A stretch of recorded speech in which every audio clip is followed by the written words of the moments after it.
Well, where you are today is at William Head Minimum Security Federal Penitentiary.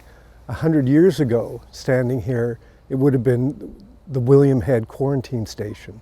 And that was the arrival spot for the Chinese Labor Corps that was on their way to France.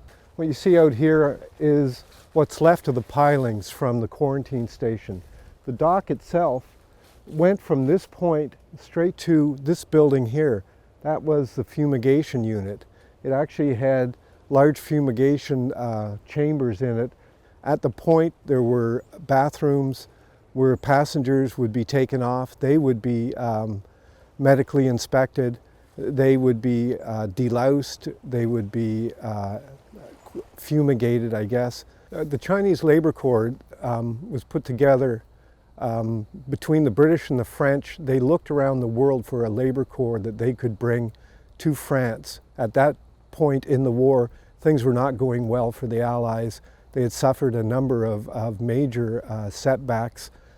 The British themselves recruited and moved 80,000 Chinese laborers, and they moved them across Canada. The French took an additional 40,000 and they moved them by ship, mostly through the Suez Canal, up into France that way. The effort itself was secret because the Canadian and the British and the French governments didn't want the Germans to know that these individuals were coming to the conflict. These young men came out of the Shandong province in China, and that part of China was very economically depressed. These people were not just looking for this adventure. The money was needed. This was an opportunity. These people were generally young. When you look at their faces, they're young and they're vigorous. They're about to go on the adventure of their life. They were getting something out of this. There were some that lost their lives in transit and are still buried at William Head here. This is a CLC. This is a CLC. This one here and that one there, one over there. So there's 5 right here that we can pretty well confirm. But when you look around, there's many other graves here that are not identified. And so more research has to be done to really identify or really determine whether there are other CLC members in this cemetery. When you go and look at these grave sites, you have a marker here that has individual names on it and a number. And I'm not sure if that was the CLC number. The CLC themselves actually had a brass bracelet that it was riveted to their arm. The first ones in particular had that on it, and it had a number on it. And they were often referred to by their number, not their name. They have crosses over the graves, and we've been working with the Commonwealth War Memorial Society to have them come and confirm their identity and properly memorialize them, to actually put a headstone that gives their name, gives their number, and a reference to their contribution to the war. This little knot of soldiers, it's a punishment detail. And they've moved this man into the center of that area, and you can see the ghosted figure of a soldier whipping him.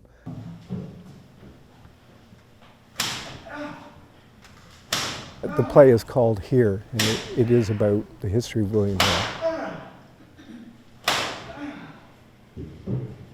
Back to work. This wall's not going to build itself. We got that image from a picture. And the picture comes from a number of shots that happened at that time in 1917 when the Chinese Labor Corps were here in William Head. And there were a number of whipping scenes. And they were very visceral and very powerful for us as a sort of commentary on a lot of things. Where's this? This photograph was taken exactly where we're standing. And you'll look, there's probably 8,000 or 10,000 men here. In the front you have Canadian and British soldiers on horses. In the background, all this white, those are army bell tents. These are the men that have now arrived from China, and the logistics of moving them across Canada have begun. The laborers themselves were transported with a railway service guard that was aboard the trains. The trains themselves were locked, essentially nailed shut, so individuals couldn't get out.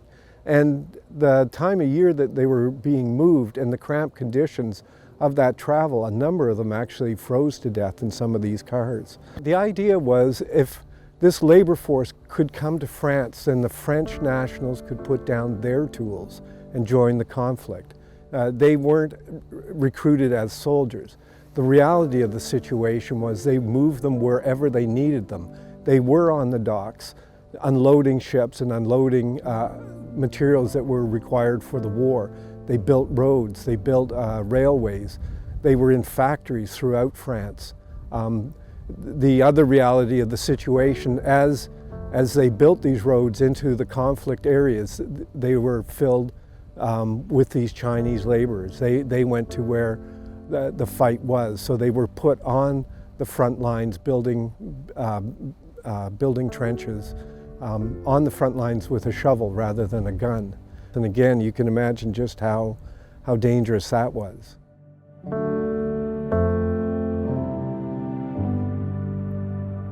They're also interested in putting a memorial somewhere in the institution, whether it be in the cemetery or outside of the gates of the institution.